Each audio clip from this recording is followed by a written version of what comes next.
అనకాపల్లి నక్కపల్లి ప్రభుత్వ ఆసుపత్రిలో ఇంజెక్షన్ వికటించి 23 మంది అస్వస్థతకు గురయ్యారు. వీరిలో 4 చిన్నారులు కూడా ఉన్నారు. రాత్రి జ్వరాలతో వాంతులతో నక్కపల్లి ప్రభుత్వ ఆసుపత్రిలో చేరారు 32 మంది రోగులు. ఇంజెక్షన్ అందించి సెలైన్ పెట్టిన తర్వాత తీవ్ర అస్వస్థతకు లోనైనారు రోగులు. పరిస్థితి విషమించడంతో అనకాపల్లి ఎన్టీఆర్ ఆసుపత్రికి 23 మందిని తరలించారు డాక్టర్లు. ఘటనపై విచారణ వ్యక్తం చేశారు ఏపీ హోంమంత్రి అనిత.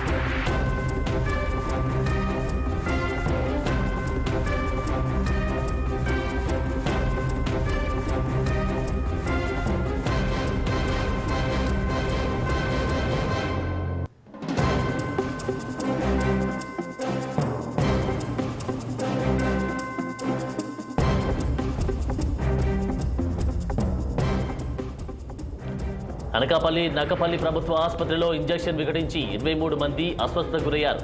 వీరిలో 4 చిన్నారులు కూడా ఉన్నారు. రాత్రి జ్వరాలతో వాంతులతో నక్కపల్లి ప్రభుత్వ ఆసుపత్రిలో చేరారు 32 మంది రోగులు. ఇంజెక్షన్ అందించి సెలైన్ పెట్టిన తర్వాత తీవ్ర అస్వస్థతకు లోనయ్యారు రోగులు. పరిస్థితి విషమించడంతో అనకాపల్లి ఎన్టీఆర్ ఆసుపత్రికి 23 మందిని తరలించారు డాక్టర్లు. ఈ ఘటనపై విచారం వ్యక్తం చేశారు ఏపీ హోంమంత్రి అనిత.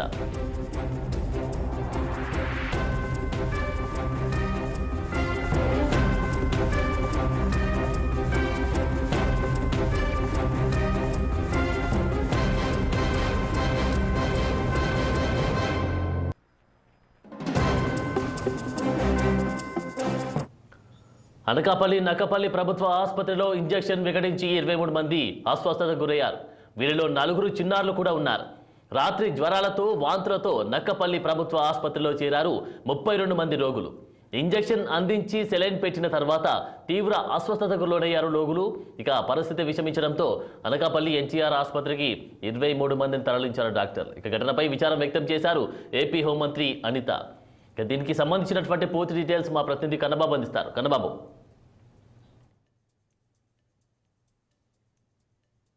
Good morning Anand. ఏదైతే ఉమ్మడి విశాఖ అనకాపల్లి జిల్లాకు సంబంధించి నక్కపల్లి ప్రభుత్వ హాస్పిటల్లో నిన్న అర్ధరాత్రి సమయంలో జాయిన్ అయినటువంటి అంటే ఈ చుట్టుపక్కల గ్రామాల్లో ఉన్నటువంటి పేషెంట్లు ఎవరైతే ఉన్నారో అస్వస్థకు గురైనటువంటి వాళ్ళంతా కూడా నక్కపల్లి ప్రభుత్వ హాస్పిటల్లో చేరడం జరిగింది. అయితే వాళ్ళకి మెరుగైన వైద్యం అందించే క్రమంలో వాళ్ళకి సెలైన్ తో పాటు కూడా ఒక రకమైనటువంటి ఇంజెక్షన్ ఏదైతే యాంటీబయాటిక్ ఇంజెక్షన్ అయితే ఇక్కడ చెప్పడం జరుగుతుంది.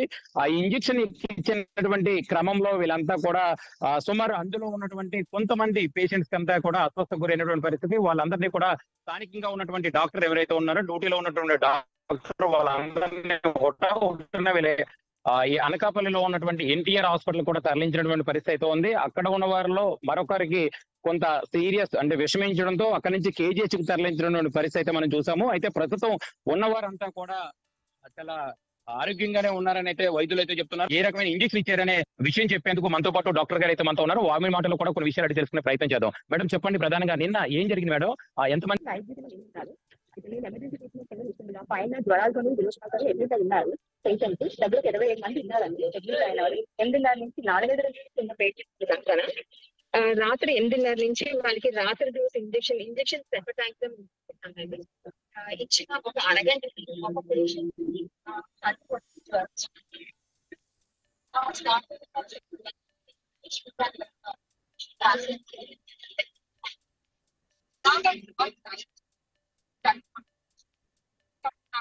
అర్థమైంది.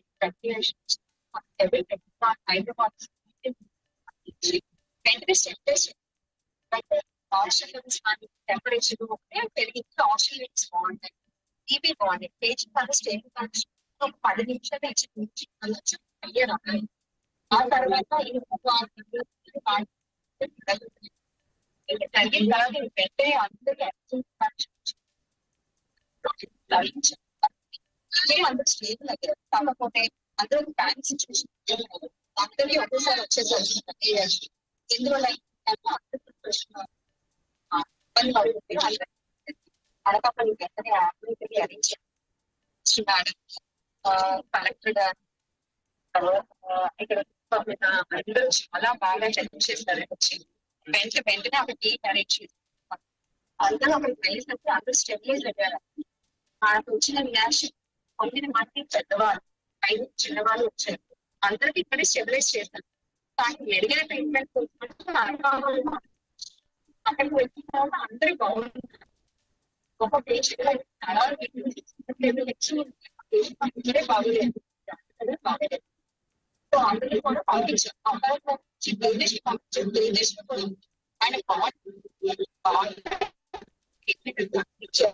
ఆయన పేషెంట్ ప్రస్తుతానికి అయితే ఎవరికి ప్రాణహాని లేదండి. ఇప్పటి నా ఉద్దేశం ఏంటంటే ఇంజక్షన్స్ ఎప్పటికీ ఇచ్చినా అడగండి 40 నిమిషాలకి అందరికీ మేడం ఆ ఇంజెక్షన్ ఎక్స్పైర్ అయ్యిందా లేదా ఆ ఇంజెక్షన్ తాలూకా పేషెంట్స్ కి అవి సెట్ అవ్వకూడదు అసలు ఎందువల్ల రియాక్షన్ అయ్యి భావిస్తున్నారు మేడం? ఎక్స్పైరీ డేట్ 2026 2026 సంవత్సరం వరకు ఉందండి. కాకపోతే ఇక్కడ బాగా జ్వరాలు ఉన్నప్పుడు ఎవరైతే బాగా ఒంట్లో వాళ్ళకి రియాక్షన్ వచ్చింది అవే ఇంజక్షన్స్ డెలివరీ అయిన వాళ్ళకి pregnant ladies snake bytes emergency వాళ్ళు వాళ్ళందరికీ ఇచ్చారు. ఎవరికైతే హెల్త్ సిచ్యువేషన్ వాళ్ళకి కొంచెం రియాక్షన్ వచ్చింది. ఇది చూడొచ్చు మొత్తానికి ఇక్కడ జరిగినటువంటి సిచ్యువేషన్ అంతా కూడా థ్యాంక్ యూ కన్నబాబు.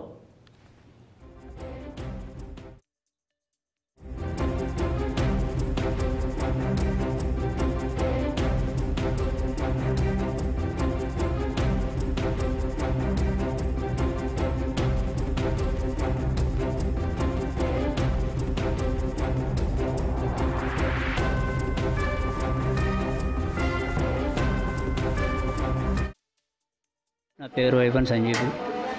మా మనవడికి బాగోలేదనేసి నక్కపల్లి హాస్పిటల్కి తీసుకెళ్ళాం. తొలి రోజు జ్వరం వచ్చింది. జ్వరం వస్తే రాత్రి 1 గంట అప్పుడు జ్వరం వస్తే జ్వరం మీద ఏముందంటే టెంపరేచర్ పెరిగిపోయి విరేషనల్ అయిపోతే నక్కపల్లి హాస్పిటల్కి తీసుకెళ్ళాం సార్. తీసుకెళ్ళిన తర్వాత జాయిన్ చేసాం. జాయిన్ చేసిన తర్వాత ఉదయం వరకు 2 రోజులు ట్రీట్మెంట్ జరిగింది. 2 రోజులు ట్రీట్మెంట్ జరిగిన తర్వాత 3వ రోజు మళ్ళీ మామూలుగా సాయంత్రం 6ంటికి సిస్టర్ అందరూ కలిసి రౌండ్స్కి వచ్చారు. రౌండ్స్కి వచ్చి ఇండిషన్ చేశారు సార్.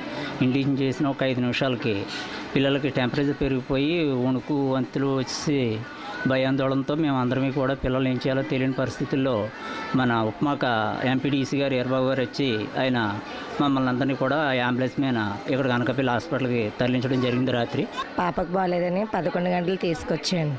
మేడం టెస్టులు చేయించమంది. చేయించాక అన్ని టెస్టులు చేయించమంది. బాడీ టెస్టులు కూడా చేయమంది.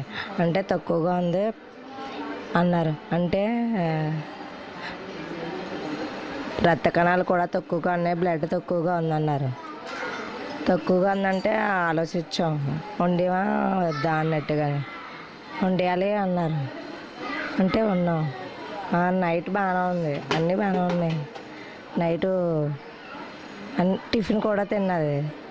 8 గంటలకల్లా అవర్ కూడా పట్టాం. ఆ తర్వాత ఇంజక్షన్లు చేసింది మేడం. రాత్రి మాకు ఫైర్ ఆఫీషియల్స్ నుండి ఫోన్ కాల్ వచ్చింది. నక్కపల్లి సిహెచ్సి నుంచి రియాక్షన్ కేసెస్ వచ్చాయి చాలామందికి పిల్లలకి. అందరూ రెడీగా ఉండండి, ఎస్ఎంసియు పీడియాట్రిక్ వారు రెడీగా పెట్టండి, వీలైనన్ని పెట్టండి అన్నారు. తీరా కేసెస్ ఏమో వితిన్ 10 minutes గ్యాప్లో ఒక 23 కేసులు వచ్చాయి టోటల్గాను పిల్లలతో కలిపి. అందరికీ ఫీవరును వణుకులాగా రైగర్స్ అలా వచ్చింది. ఇంజెక్షన్ ఇచ్చిన వెంటనే అలాగ అయింది అని చెప్పారు అక్కడ. మేము వెంటనే దానికి సంబంధించిన ట్రీట్మెంట్ అంతా పెట్టాము. ఇప్పటికి అందరూ కోలుకున్నారు. ఒక పేషెంట్ మాత్రం కేజీహెచ్ పంపించడం జరిగింది. అతను కూడా కనుక్కుంటే అతను కూడా సేఫ్గా ఉన్నాడు, బాగానే ఉన్నారు అని చెప్పారు. నిన్న ఉదయం మా అబ్బాయిని అక్కడే గవర్నమెంట్ హాస్పిటల్ తీసుకెళ్తే బ్లడ్ టెస్ట్ చేసి మీ అబ్బాయికి బ్లడ్ తక్కువ ఉంది, వైట్ కణాలు డౌన్గా ఉన్నాయి, జాయిన్ చేయమని అక్కడ డాక్టర్గా చెప్తే నువ్వు జాయిన్ చేయడం జరిగింది. జాయిన్ చేసిన తర్వాత బాబు జాయిన్ చేసిన దానికి నైట్ వరకు బాగున్నాడండి. నైట్ వరకు బాగున్నాడు. ఆ మొత్తానికి షిఫ్ట్ ఎక్కి దేనికి 7:30 8 గంటల ప్రాంతంలో రోడ్స్కి వచ్చిన మేడం కానీ ఉంది నర్స్ కానీ వచ్చి ఒక రోజుకి ఇంజక్షన్ చేసుకుంటే వెళ్ళింది. ఇంజిన్ చేసుకుంటే ఇలానే మా పక్క బెడ్లో ఉన్న ఆయనకి వాంతి అయిందండి. వాంతి అయిన తర్వాత ఏంటి ఇలా వాంతి అవుతుందని చూసేసరికి ఆ పక్కన ఇంకొక బాలేదు. ఆ పక్క వాళ్ళు కూడా ఒలికెత్తిపోతుంటే ఆ పక్క ఇంకొకరు కూడా ఒలికెత్తిపోతున్నారు. ఏదో ఇన్ఫెక్షన్ ఇస్తుందని నేనే మా అబ్బాయి దగ్గరికి వెళ్ళి దుప్పటి కప్పుకొని తీసుకొస్తానండి బయటికి. నేను తీసుకుని